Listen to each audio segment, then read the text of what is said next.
used to watch Miss Universe on the television, and I thought, it's so far, it's so big, I can never get there.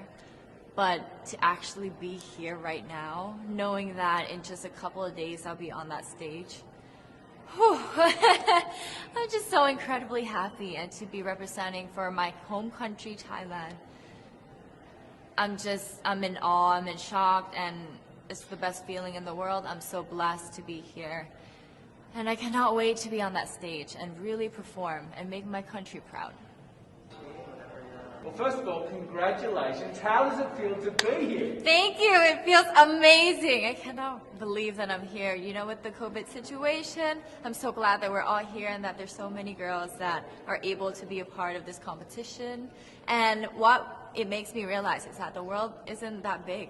When you see all the girls in the auditorium together from different countries, and everyone is so nice and so lovely, they're so warm, and I can't wait to get to know everyone. And also it's so unique to see that everyone was born into such different cultures, different languages, but we're all here together to tell our stories.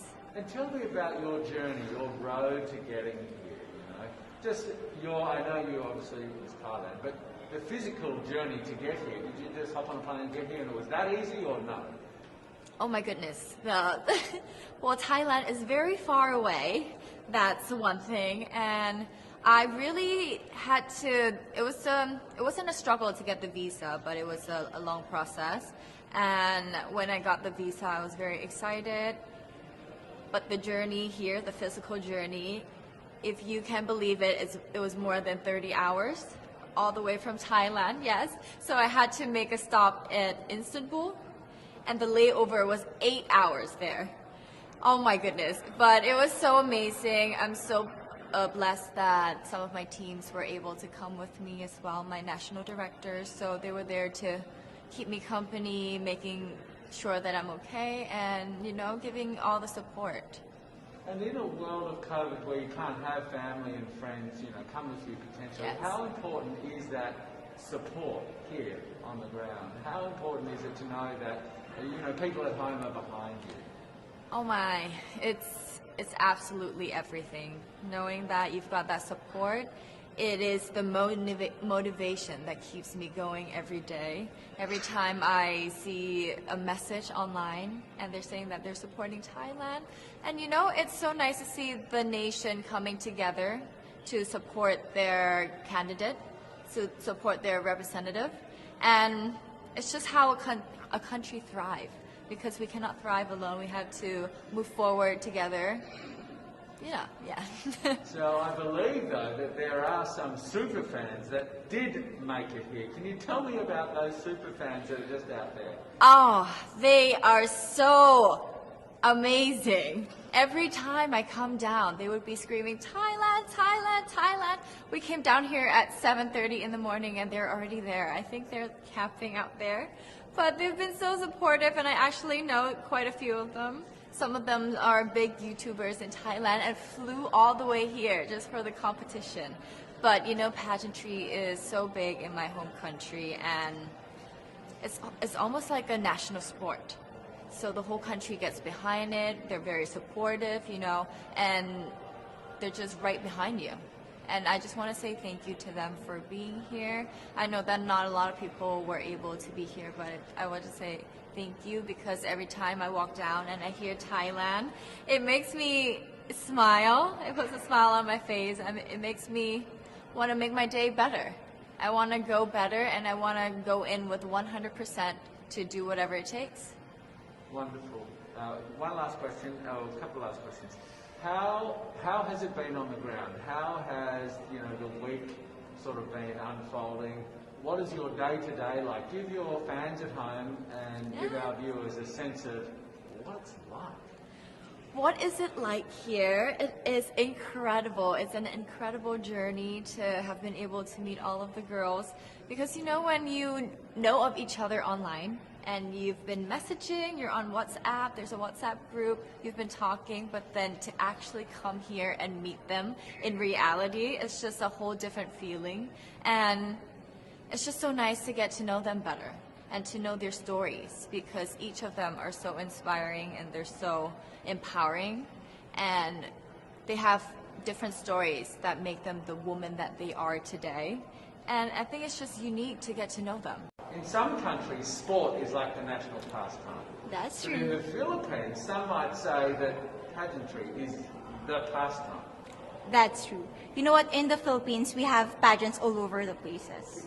Yes, we have pageants in the barangay, in school, national, local. That's why we really love Miss Universe. It's like it's giving pride and putting the Philippines back on the pedestal. That's why there's an added pressure as a candidate coming from a pageant-loving country.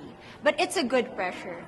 I always look up to our former Miss Universe Philippines. They really did well in the competition.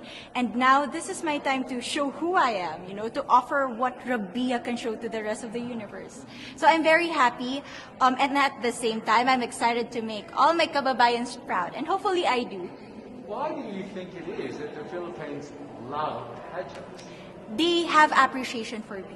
We do love pageant because we used to think that we wanted to be included in the world, I have to be honest, in the Philippines, my skin color used to be not the standard of beauty. I was obsessed whitening my skin because these are the kinds of beauty queen we see on the mainstream. But things were different now. That's why I'm very proud to be a morena. In the Philippines, we call it morena. It's brown skin girl. And to be able to represent, my color, my identity as a true Filipina. Tell me about your journey to being crowned Miss Philippines. That, in a world that, in a country, I should say, that loves pageants. That must have been a very intense process. Tell me about, your journey to being Miss Philippines. Well, my journey was crazy. You know what? I started to be a dark horse. Nobody noticed me. Nobody knows I was in the competition up until the preliminary and the coronation night. And when I won, I received different comments. Of course, there were people who didn't expect me to do well, who think that I cheated. That's why I need to redeem myself in Miss Universe. I really need to do well in this competition. And the thing is, I love pressure. I love criticism. I get better every day with that. You tell me I cannot do that, I turn to you and I'm going to say that, no, I can do it for myself. Good for you. So how does it feel then to be on the global stage? How do you feel to be here in this moment, right now?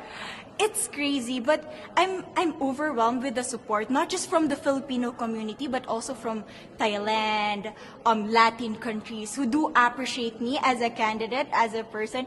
It motivates me that I am beautiful. I can offer so much in this world. And when somebody believes in you, it gives you that extra energy to really do well and perform well. Do you have a sense with the girls, all of the girls competing, you're competing, but is there a sense of camaraderie with all of the girls? Is there a real spirit to, sort of motivate each other to do better? You know what? I have a different idea about Miss Universe. I thought it's going to be very competitive, in a healthy way, well, of course. But now I can see every girl helping each other, from fixing those hairs, from trying to zip up those outfits. It speaks of the closeness and the kind of camaraderie that we want to have. The goal of Miss Universe is not just to crown one girl, but also to build a genuine and long-lasting friendships among us. Would you say within the Miss Universe world, the contestants, is there a sisterhood? Are you sisters? There is sisterhood. I can say I was able to talk to different representatives from different backgrounds, different cultures. And despite our differences, there's so much to be highlighted in what binds us together. And that is because we want to empower women. We want to have our advocacies. We want to speak for the things that we love.